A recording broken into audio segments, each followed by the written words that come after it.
I'm just asking this question because I was entertaining some conspiracy theorists putting forward the theory na itong si Alice Go ay posibleng isang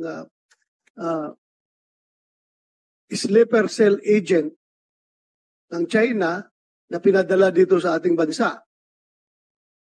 Well, yun nga kaya ko tinanong kung gusto niyang next move niya from Indonesia is going home to China kasi the safest place for a sleeper cell agent is to go back home.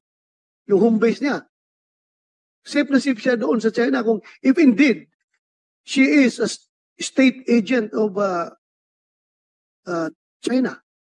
Kaya nga tinatanong ko, so wala kang balak pumunta ng China? Wala po.